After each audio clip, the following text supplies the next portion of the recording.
Hi everyone, welcome back to Alice and the Giant Bookshelf. In today's video I'm going to be wrapping up all of the books that I read in the month of March.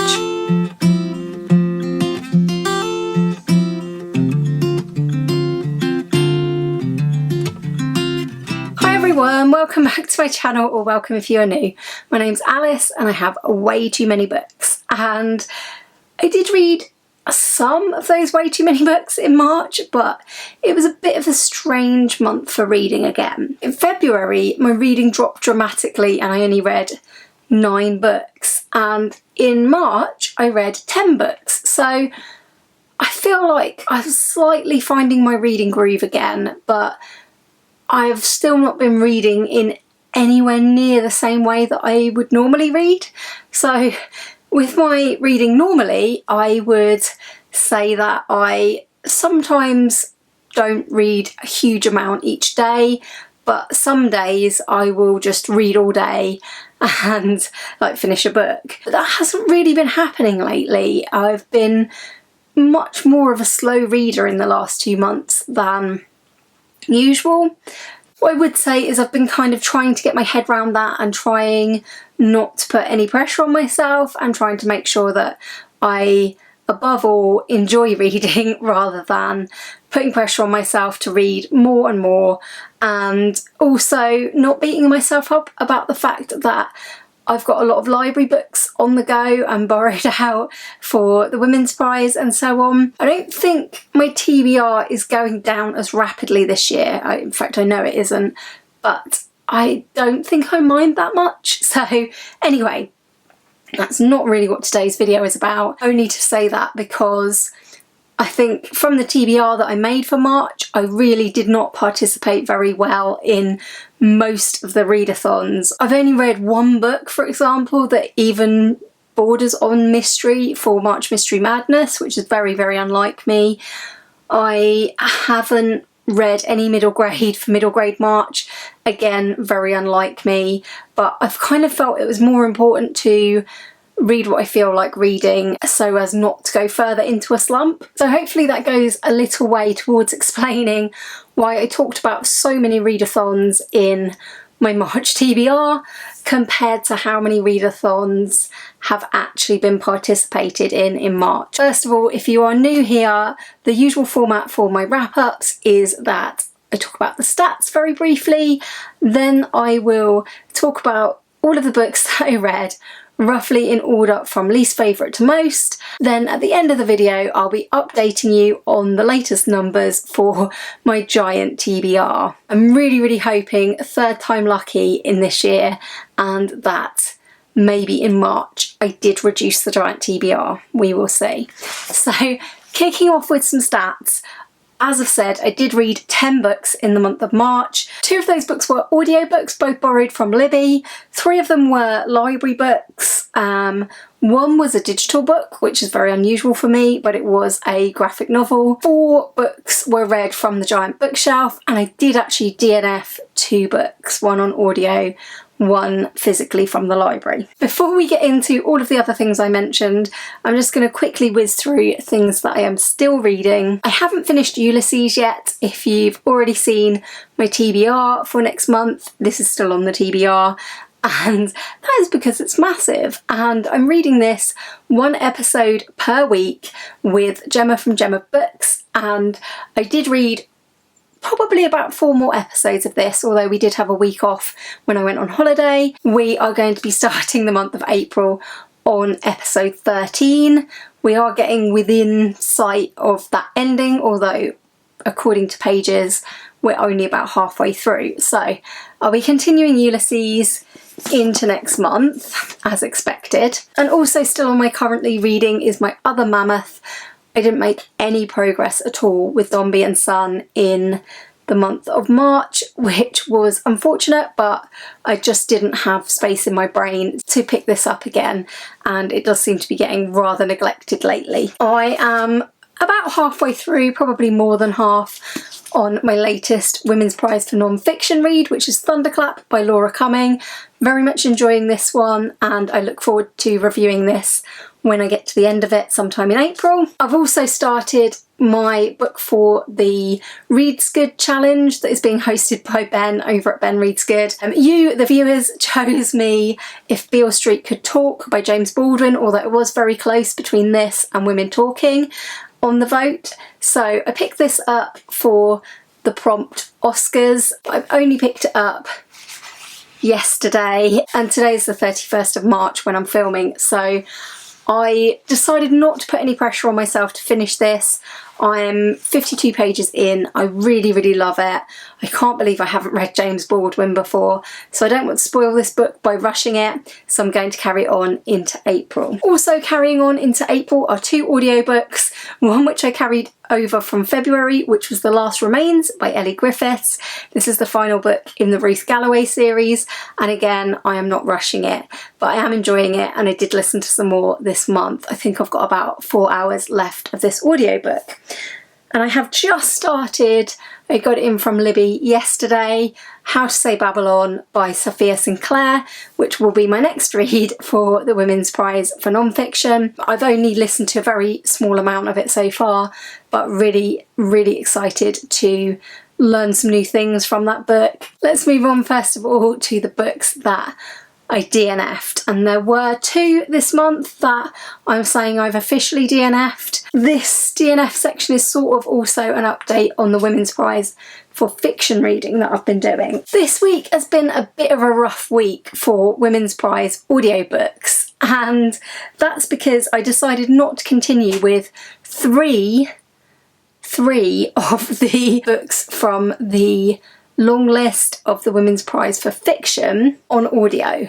But let me explain how it went with those. 2 of these I will probably try again with the physical copy rather than the audiobook.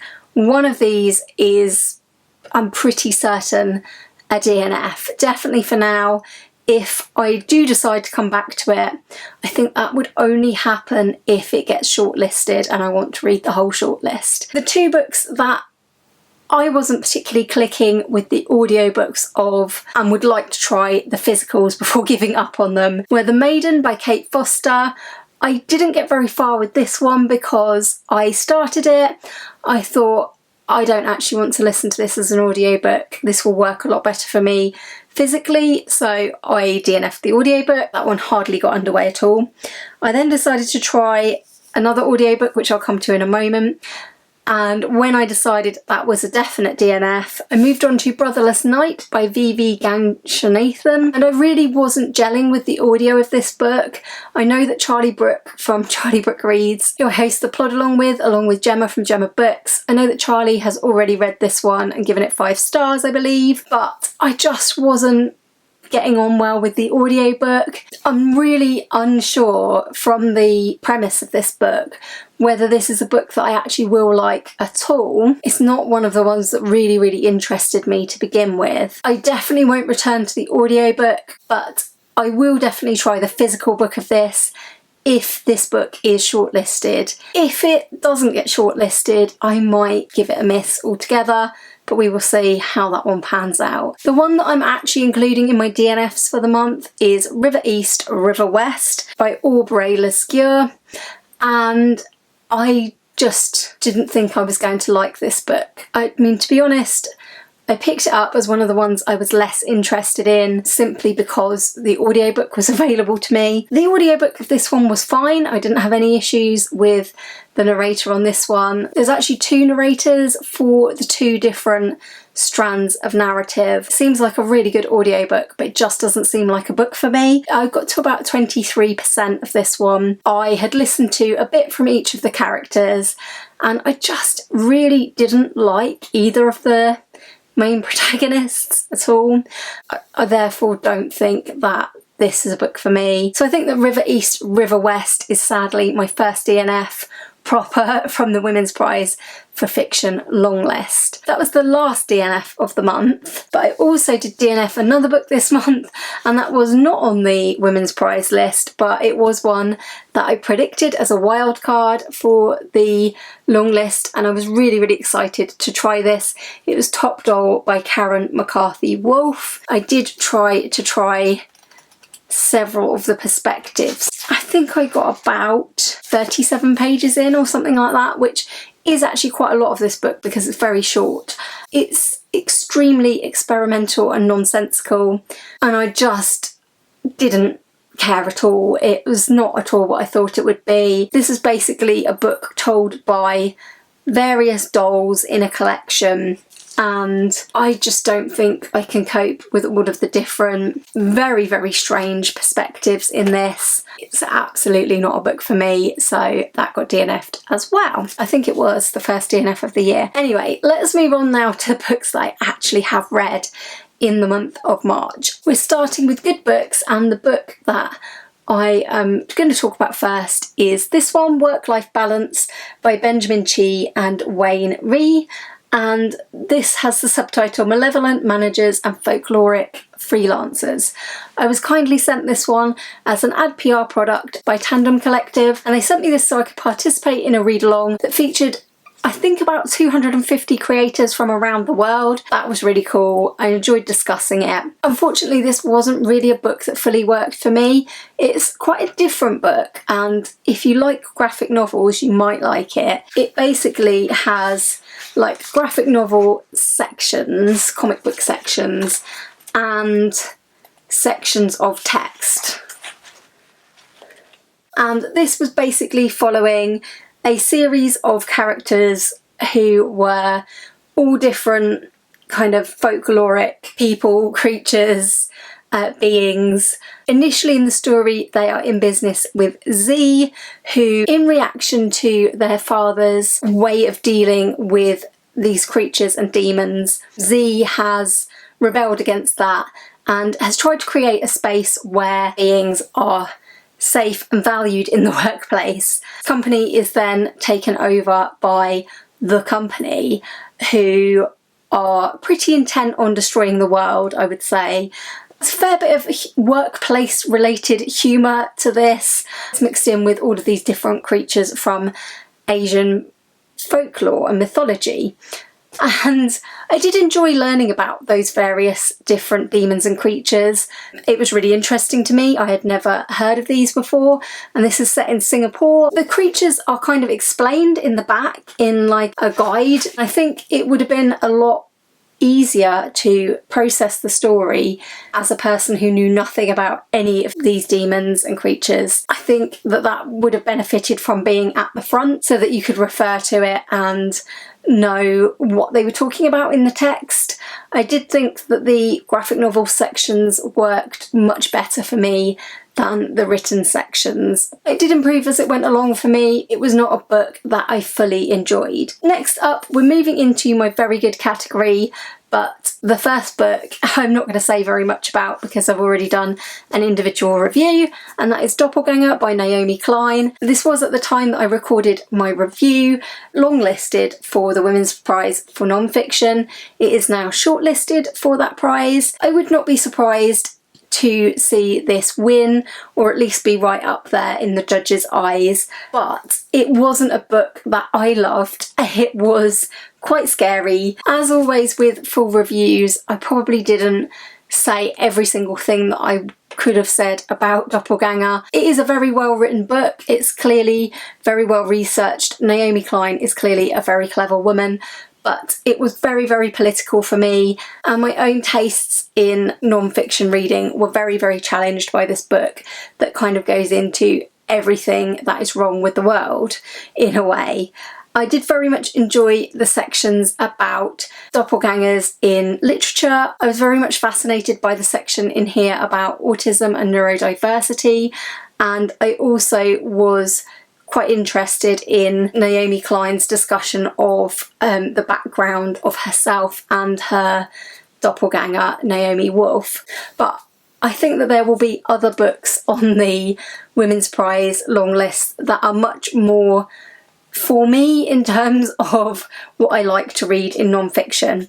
I do think that a lot of people will be absolutely fascinated by Naomi Klein's book. Next up, Western Lane by Chetna Maru, and I have recorded but not yet edited a review of this one, so I won't go into too much detail, but this is a very quiet sort of coming of age grief story about Gopi and her family, especially her relationship with her father and her two sisters in the year following the death of their mother. I thought that this was a really good look at the ways that different people within the same family grieve. I found the details about the sport of squash actually quite interesting, and I liked the characters. So for me, this was another nice quiet read. I know I don't know what's happened to me. I normally like really fast-paced stuff. This doesn't really have any pace at all, but I still thought it was quite a lovely book. Next up, we have another really sweet read, which was Garlic and the Vampire by Bree Paulson. This one was the digital book that I read. I read it on Libby, and this is a graphic novel about a garlic. And the garlic and the other vegetables that are in this world sort of grow other vegetables and sell them, which I found a little bit odd in a way, really, because these were like animate vegetables, but they were selling the rest of the vegetables to people to eat. So that just, yeah, putting that to one side, which I obviously did, and carrying on with it. A vampire has moved in nearby, and this is about Garlic's journey to help with the vampire. There is a sequel to this, Garlic and the Witch, which I will definitely pick up. I thought it was a lovely quick read. I did enjoy it, and it's quite charming in its way. It wasn't a favourite graphic novel ever, but it was a really nice read. Next up, we have To the Hilt by Dick Francis. Yes, I finally read one of the Dick Francis books on my massive shelf of Dick Francis books, of which I have about 20 of these that I haven't yet read. This is a pretty good Dick Francis, pretty standard. I would say this is neither my favourite that I've ever read, nor is it among my least favourites. This one follows Alexander, and he is trying very hard, despite the fact that he normally lives alone in the Highlands of Scotland and just wants to do that and get on with painting, which is what he loves to do and what he has chosen to do with his life. He is drawn into trying to help his stepfather for the sake of his mother with his business, and yeah, there are some bad things going on. And one of the things that I think Dick Francis is really, really good at is writing brilliant first lines. And the first line of this one is, "I don't think my stepfather minded dying." And I thought, another first line that grabs you straight in. The second sentence, that he almost took me with him, wasn't really his fault. I am very fond of Dick Francis books. They generally involve horse racing in some form or another, because Dick Francis was formerly a jockey. This one did tangentially feature a racehorse, and Alexander has an estranged wife who runs a training stable. I did like his interaction with various of the characters in this, and that relationship in particular was interesting. This was a really fast-paced read, perfect for when I read it, which was on holiday, and I'd finished this in a couple of days, which was the quickest I've finished anything in ages. So very glad for Dick Francis books and very glad for holidays. We're getting near to the almost favourites now, and this one probably could have been an almost favourite too, and it was Buffy the Vampire Slayer. A massive book here that I've had on my shelf for ages. This is the omnibus of season 8, volume 1. I think this also has been collected as 4 trade paperback size books, so it does collect together quite a lot. And season 8 continues on from season 7 of the television series, and I really loved the artwork in this. Some of the artists just absolutely draw these amazing pictures that look just like the characters in the TV show. I think that, yeah, really, really, really impressive. I really liked this story, which was about faith, and yeah, there's just a lot of stuff going on in here. There's basically 4 pretty distinct storylines and some shorter stories, and I was buddy reading this with Jack from Spread Book Joy. We are working our way through the Buffy comics together. I'm really enjoying it so far. I probably will make a video to look at Buffy comics, maybe in more detail if that's something anyone was interested in, But yeah, there were loads of different stories to talk about, so I don't know how much detail to go into. There were some great elements in all of these, but also some elements that I didn't like. I didn't particularly like the Dawn storyline because I don't like Dawn as a character in Buffy, and she's particularly annoying again in this. There were a couple of other things that I didn't particularly like that had been brought back from the series that I didn't feel should have been. But other than that, there were some really great stories in here. I did like Time of Your Life for the most part. And I also really did like No Future for You, which was a faith-based story. I think that Faith, the vampire slayer, is a great character as well in Buffy. Yeah, this was a really, really enjoyable read. Definitely worthy of being up there with my almost favourites, but I think that I gave this a 4 overall instead of a 4.5. But it could be either of those. There were so many stories in here. I have 3 other almost favourites, all of which I rated 4.5 stars. The first one of those is Soldier Sailor by Claire Kilroy. I listened to this on audio because it is listed for the Women's Prize for Fiction. This audiobook was really, really good. Enjoyed the narration. I haven't done a review of this one yet, but I might, so let me know in the comments if you would like to see a review of Soldier Sailor. This is a story about a mother and her child, and it's narrated by the mother. It's very, very honest, it's very, very brutally raw about motherhood, and Soldier in this book I think refers to the mother, and Sailor is the name that she refers to her little boy by. And there were some really, really funny moments in this book as well, although it is a very sort of sad book to me. I especially enjoyed the trip to IKEA that was in this. If you've read this, I think that most people could identify with the trip to IKEA section, whether you've got children or not. It was just like so spot on. I won't spoil it in any way because it's quite a short book, but yes, I did like a lot of the things that Claire Kilroy was doing here in this book. And I thought it was a really interesting look at the early days of motherhood and as Sailor grew up a bit. I really liked the character of the mother's friend, and also the writing for me really elevated this book. It had really, really beautiful writing. It wasn't quite a 5-star book for me. There was not massive amounts of plot in this one, and although I don't need massive amounts of plot in a book, and I did quite care for the characters, I thought that there were times when I thought that the book was like slightly edging into being quite man-hating, and I didn't really enjoy that part of it. I think Soldier Sailor will go really far in the Women's Prize.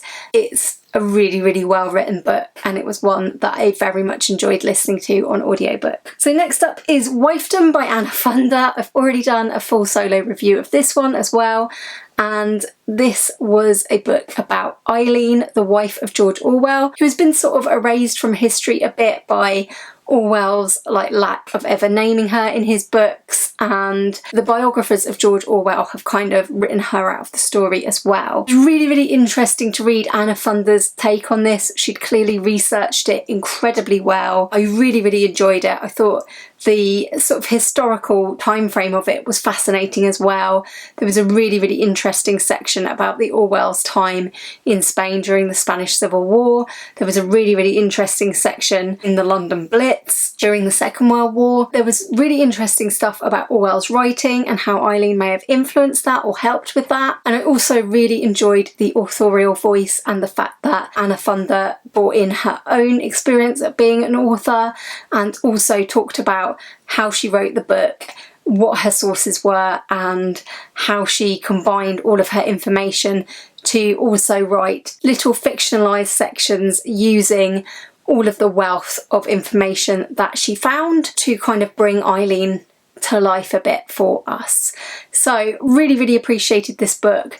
I'm very, very sad it didn't get onto the shortlist for the Women's Prize for Non-Fiction, but I think it's an excellent, excellent book anyway. Finally, in my almost favourites is another book that I did a solo review for, which is Tom Lake by Anne Patchett. This is a really lovely book that has really stayed with me. So I feel like I recorded the review of it quite soon after I'd finished reading it, and actually this book has sort of grown in my estimation, if anything, because I've thought about it a lot since. I really want to read the play Our Town that features quite heavily in it, so I have borrowed that from the library, and I absolutely loved the audiobook narration by Meryl Streep. If you'd like to know more about this book, do check out my full review of it, where I talk about it in a lot more depth, but I thought it was a really lovely, quiet book, and I very much enjoyed it. That only leaves my favourite of the month, and my favourite of the month, 2 months running now, this author has finished top of the pile, which means it can only be N.K. Jemisin, and it's The Stone Sky, the third book in the Broken Earth trilogy. So in February's wrap-up, The Obelisk Gate came top. It was my 1 5-star read of the month. In March, this was my only 5-star read of the month, and this wraps up the Broken Earth trilogy. Because this is the third book in a trilogy, I really wouldn't want to spoil this book, and I probably will do a video focused on the entirety of the Broken Earth series at some point soon. I was not disappointed with this conclusion. I did read it a lot more slowly than the other 2 books, I would say. I started it on holiday and I finished off the rest very recently. It did make me cry. I think it's an excellent book, and I think N.K. Jemisin is absolutely awesome. I loved her writing in all 3 of these books, and though I think that maybe this third book could be argued to be my least favourite of the 3, I still think it was an absolutely 5-star book. It concluded this awesome trilogy in a pretty satisfying way. I was not disappointed in any way by the ending. Really excited to read more N.K. Jemisin. If you've read all of N.K. Jemisin, or some of N.K. Jemisin, other than the Broken Earth trilogy, please leave me your recommendations in the comments down below, because I would love to know where it's best to go next with N.K. Jemisin. I believe she has 2 duologies and another trilogy, and I'd love to know what I might like next. As someone who isn't traditionally a fantasy fan, but I loved like the sci-fi side to this, and I loved the like apocalyptic elements of this, but I also really loved the characters. Well done to N.K. Jemisin, and I'm glad I finally got to the end of this trilogy because it was wonderful. So those were the books. All that remains is to check in with the giant TBR numbers, and I finished the month of February on 153 books, and it had gone up 2 months in a row. So fingers crossed we're going down below 153 books. I believe I started the year below 150 and it's just gone up and up. But yes, 153 books. I then hauled 2 books, one on the Booktuber meetup, which was this Becky Chambers book, and one for my subscription with my mum, which was The Beginning of the World in the Middle of the Night by Jen Campbell. So very pleased with those 2. I'm very pleased that wasn't too many hauled. So that took me up to 155 books. And I then read 4 books from the giant TBR, which were To the Hilt, Work-Life Balance, The Stone Sky, and Buffy the Vampire Slayer Season 8 Omnibus. And with those read, that brings us back down to 151 books. So yay, a step in the right direction. I'm really pleased that it's gone back down by 2. Hopefully next month, even though it will be a busy reading month with library books and with the Women's Prize, hopefully I will be able to get it back down below 150 next month. Fingers crossed, because I am participating in the TBR clear out readathons. So that's all for my wrap up today. Thank you very much for joining me and watching. Please do give it a like if you enjoyed it, and consider subscribing if you haven't already. Do let me know in the comments what were your favourite reads of March, or your least favourite reads of March. Did you DNF any books like I did, or did you find a new favourite? Let me know all of those things in the comments, and if you don't have a comment to make today, I would love you to leave me some sort of emoji to let me know you watched the video, perhaps something related to one of the books that I read. I do hope you will join me again very soon for another video all about books here on Alice and the Giant Bookshelf. Bye for now.